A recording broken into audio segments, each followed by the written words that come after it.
Effondrement du pétrole, croissance molle aux États-Unis, incertitude en Chine, difficultés institutionnelles en Europe. Le climat pour 2016 est plutôt morose, mais ce n'est pas du tout l'avis de Vincent Juvens de JP Morgan Asset Management. Bonjour Vincent, comment allez-vous? Bonjour. Alors vous êtes toujours optimiste, c'est assez agréable d'ailleurs. Allons-y, commençons par quelque chose qu'on peut voir avec ou sans optimisme, ça dépend de quel côté on se place, le prix du pétrole, qui s'est tout de même effondré dramatiquement depuis 1 an et demi. En tout cas pour nous, Suisses et Européens plus généralement, en tout cas la baisse du pétrole est plutôt une aubaine. Là où finalement les États n'avaient pas pu alléger notre facture fiscale, ben voilà en tout cas un élément qui vient soutenir notre pouvoir d'achat. C'est en tout cas l'élément qui est le plus positif. Alors ça suscite évidemment beaucoup d'interrogations. Je pense qu'on a probablement mal interprété cette baisse des prix du pétrole. On a beaucoup mis en avant le fait que le ralentissement chinois pesait sur les prix pétroliers. On sent plutôt que c'est un choc de l'offre plutôt qu'un choc de la demande. La Chine d'ailleurs publiait dernièrement ses importations et le détail de ses importations. On a vu qu'elle a importé des montants records de pétrole l'an dernier. Donc ce qui se passe évidemment est un choc de l'offre. On le voit et d'autant plus cette semaine où eh bien, on a un nouvel acteur qui arrive sur le marché, l'Iran. Finalement cette année marque le retour de 2 acteurs sur les marchés énergétiques, gaziers et pétroliers, puisque les États-Unis ont recommencé leurs exportations la semaine dernière avec l'ouverture d'un terminal en Louisiane.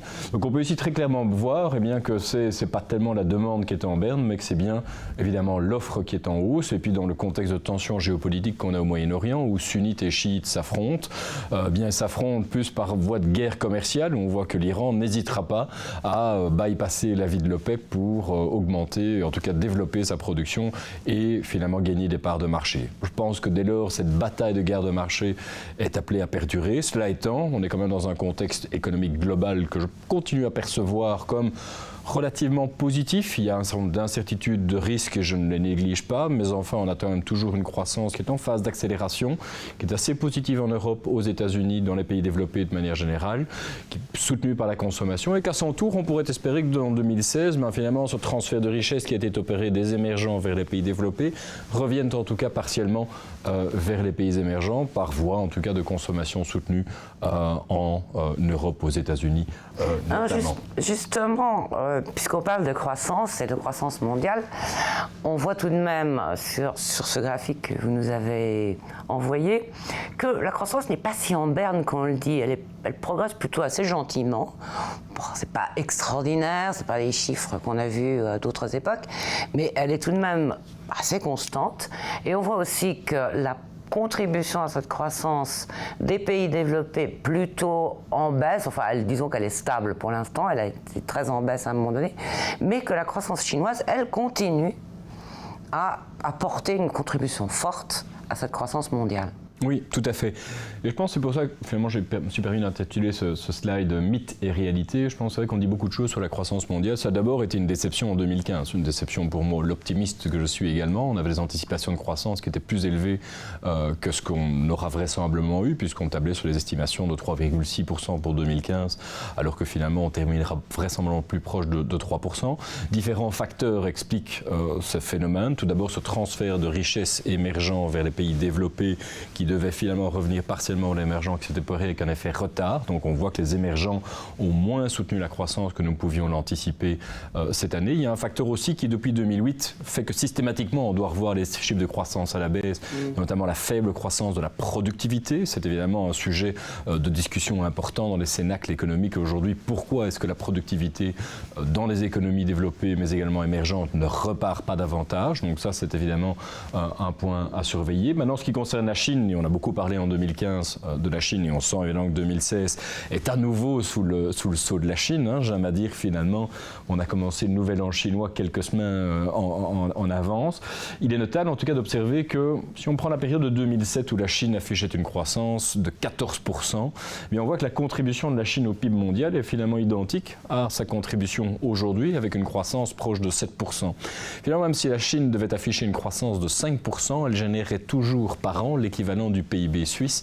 Donc ça veut dire qu'il y a un effet de base qu'il faut absolument mettre en exergue. Et puis c'est vrai que les émergents, la Chine de manière générale, continuent à grappiller des parts de marché dans le PIB mondial. Alors pour 2016, je demeure relativement optimiste. Un certain nombre de facteurs que nous attendions en 2015 sont venus avec effet retard en 2015 et vraisemblablement continueront à porter leurs fruits en 2016. Ce transfert de richesse a été opéré. Je note que finalement la demande domestique aujourd'hui aux États-Unis, en Europe, est soutenue par cette baisse des prix pétroliers, que notre consommation, eh bien, tôt ou tard, soutiendra également les émergents dans le courant 2016. Alors justement, parlons un petit peu des États-Unis. C'est tout de même un petit peu décevant, les États-Unis, là, depuis au moins un an, peut-être un peu plus même. Quels seraient les facteurs, quelle est la source possible d'un dynamisme américain?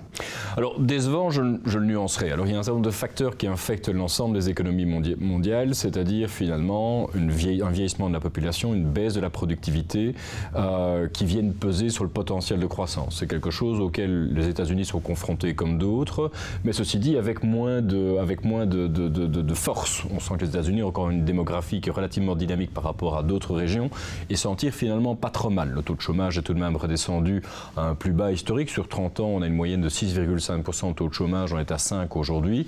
La consommation est bien repartie. On a vendu 18 millions de véhicules l'an dernier aux États-Unis, lancé plus d'1 million de mises en chantier de nouveaux logements. Donc c'est vrai que la dynamique demeure tout de même positive. On aimerait la voir plus positive compte tenu de l'environnement monétaire toujours accommodant, c'est vrai.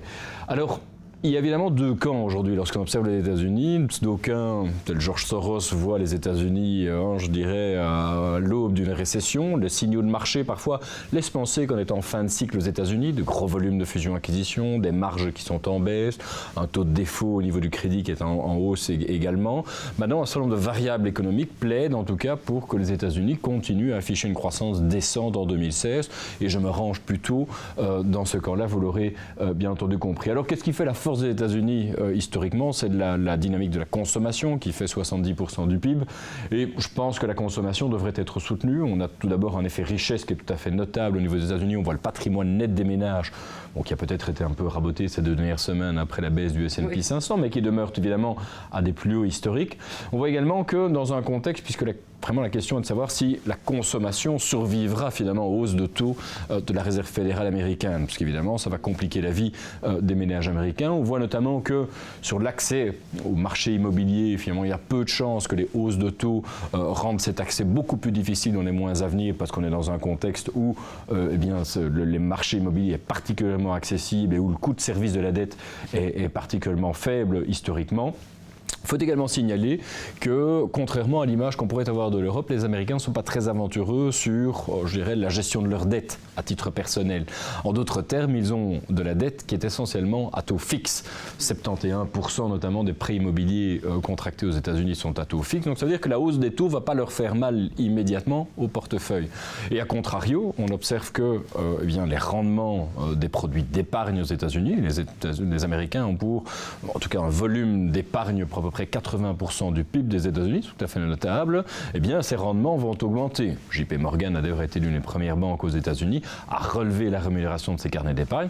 Donc finalement, les Américains vont voir leur pouvoir d'achat renforcé grâce à leurs dépôts, leurs comptes d'épargne et autres actifs à revenus taux d'intérêt variable, tandis que sur leur partie, finalement, liabilities, dette, l'impact de la hausse de taux sera plus limité. Donc je pense que dans ce contexte, la consommation devrait rester soutenue, devrait permettre à l'économie américaine de continuer à fonctionner en 2016 et le dollar fort ne sera pas un problème pour la consommation.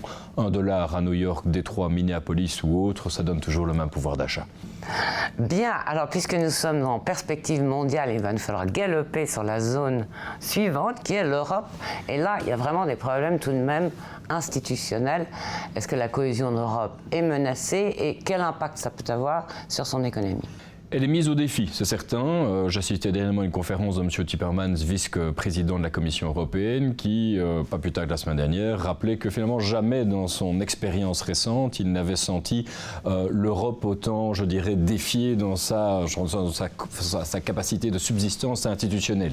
La crise des migrants, les attentats en France, les contextes en tout cas des frontières Schengen, les dissensions notamment avec la Pologne, sont autant de dossiers, le Brexit bien entendu, qui en tout cas viennent mettre à mal le projet européen dans son ensemble. Maintenant, en Europe, évidemment, le projet institutionnel a toujours été brinque-ballant, et c'est vrai que, ma foi, ça met du temps à le construire. Je pense qu'il faut le déconstruire, ça mettra encore du temps, mais c'est un point d'attention, je pense, qui est évidemment fort important. À plus court terme, d'un point de vue économique, je pense qu'il y a des raisons d'être positif sur la zone euro, et je dois dire, mon opinion sur la zone euro a été relativement variable ces derniers temps, mais je pense qu'à l'entame de 2016, l'Europe est capable d'afficher une croissance proche de 2% pour 2016. Pour un certain nombre de raisons, c'est que d'abord, on voit que les émergences sont peut-être à la peine et qu'il ne faut pas compter sur nos exportations pour créer la croissance en zone euro. Mais on a vu qu'en 2015 et vraisemblablement en 2016, la consommation, la demande domestique va continuer à soutenir la croissance dans la zone. 13 millions de véhicules vendus l'an dernier, des ventes au détail qui sont bien orientées, un soutien monétaire qu'on peut observer notamment dans la croissance des agrégats monétaires qui est bien corrélé avec le PIB. On voit également que c'est un soutien qui reste et qui est plus important maintenant que la BCE a encore annoncé des mesures supplémentaires en décembre. Et puis enfin, signalons que la périphérie, qui était un petit peu, je dirais, à la traîne ces dernières années, est maintenant tout à fait à l'avant-plan. L'Irlande devrait afficher une croissance vraisemblablement supérieure à la Chine cette année. C'est dire ce qui a pu changer en quelques années. On voit que toutes les variables économiques à la périphérie sont évidemment très très bien orientées. Donc ceci devrait, à mon avis, permettre à l'Europe, dans un contexte toujours d'euro faible, de baisse des prix du pétrole et de taux de chômage en baisse également, eh bien, de soutenir également cette dynamique de demande domestique qui devrait bénéficier à des classes d'actifs comme les petites et moyennes capitalisations qui ont déjà extrêmement bien performé l'an dernier, ou à des secteurs comme le secteur financier par exemple. Vincent, merci beaucoup pour ce marathon impressionnant qui nous a fait faire le tour du monde en moins de 10 minutes. Merci beaucoup. Bon après-midi.